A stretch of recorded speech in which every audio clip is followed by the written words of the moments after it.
I love this word. Your work is approved. That what happened is that you want to make sure that everything that you're saying and doing is going to be approved by the things of God. He said, but let every man prove his own works, and what? And then shall he have rejoicing in himself alone and not in another.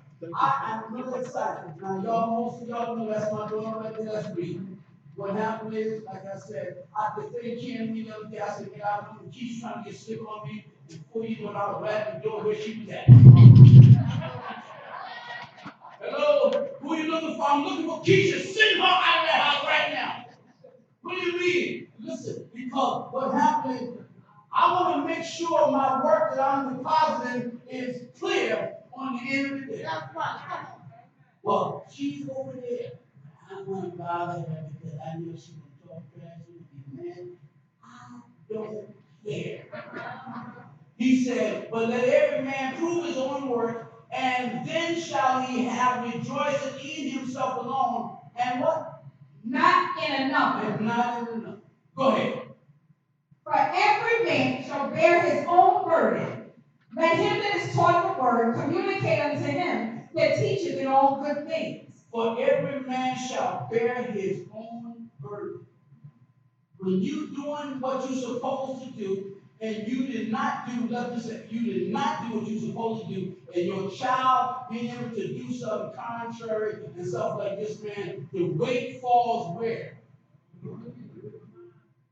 Because I did not do my job. I did not do my job like I was supposed to. But he said, you are going to reap what you sow. Whatever you sow, if you didn't sow nothing, you ain't going to get nothing. If you sow something, you ought to expect something. Then he turned around in verse number 6, he said, let him that is taught in the word communicate unto him that teaches him all good things. Communicate. You got to communicate to them that is in, listen, I know this is not a part of my lesson, but I'm going to look at Ephesians chapter number 4 right now. Ephesians chapter number 4, and reading from verse number 29. I'm moving fast, so if you want to turn to it, please give good ear to this thing. Verse number 29 is Ephesians chapter 4 and verse 29. Let no corrupt communication proceed out of your mouth. Don't be talking trash to them, structure them. Because most of the time when you walk off the page, your kids are going to do exactly what you do.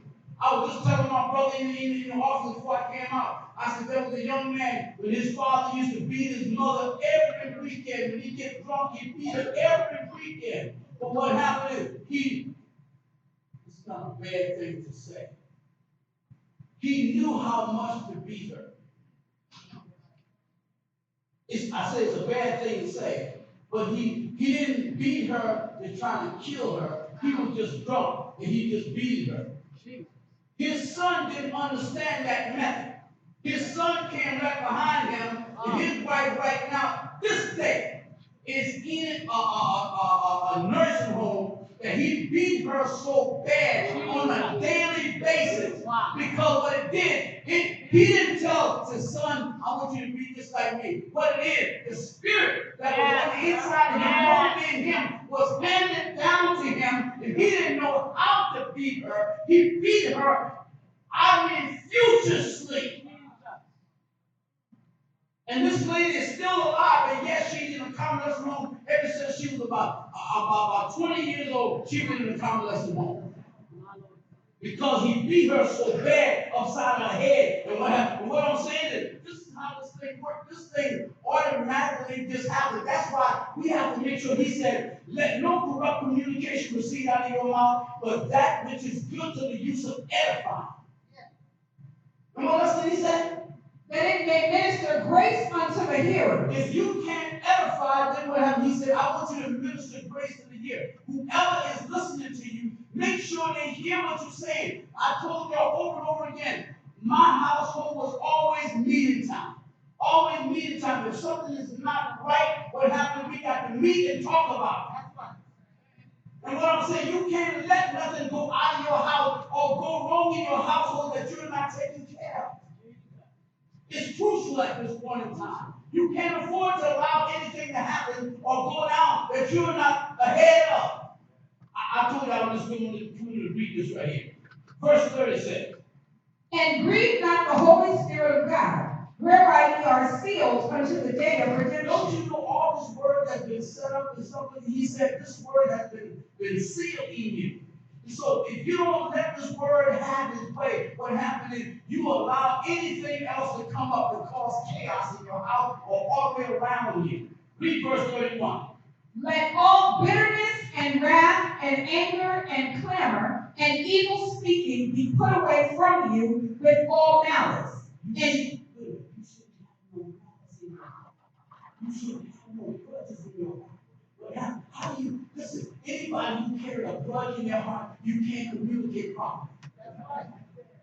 You can't communicate properly. You're always in a place and stuff like this when you're trying to communicate. What are you going to communicate? Because every time you're trying to say something, that thing keeps regurgitating what's in your heart, coming back up. And before you know it, you're in another argument. Now you're shutting down. You don't want to say nothing because now, and I always tell men all the time, how in the world you're supposed to be the head and listen in the ear and listen to what she said. And once she finished, I said, honey, you finished? She said, yeah. What happened is, or sometimes you know when the woman is already finished. Because what happened is, it starts repeating itself.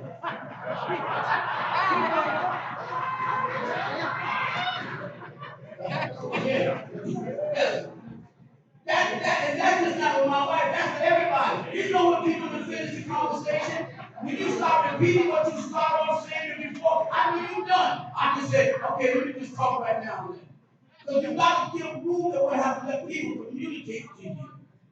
This is how this thing works. God got this thing already set up. So he's telling us. He said that all trying, he said, and be, and he put away from you with all malice, verse 32. And be ye kind one to another, tenderhearted, forgiving one another, even as God for Christ's sake has forgiven you. And that's all we have to do is learn how to forgive. And sometimes that's a hard pill to swallow. Oh, you hurt my heart. You hurt me. You hurt me. You did it. But give me my moment. I messed up. Sometimes I be riding along. I can identify because when I ride along the highway, and sometimes I come out of my lane, and people look at me and something is it. I said, I'm sorry.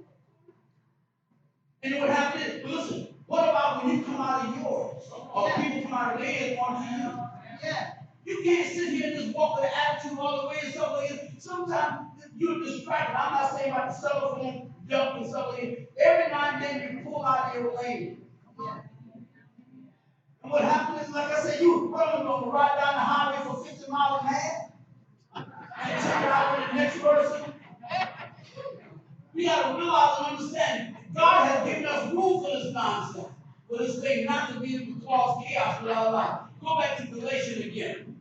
Go back to Galatians again. And we're going to read verse number 6 of Galatians 6 and 6. Verse number 6. Let him that is taught in the word communicate unto him that teacheth in all good things. Be not deceived, God is not mocked. For whatsoever a man soweth, that shall he also reap. So whatever you sow, you have to understand whatever you are departing out to those that are around you, he said, it's the seed that you're sowing. And if you sow it, you're going to reap it. I never will plant nothing if I don't think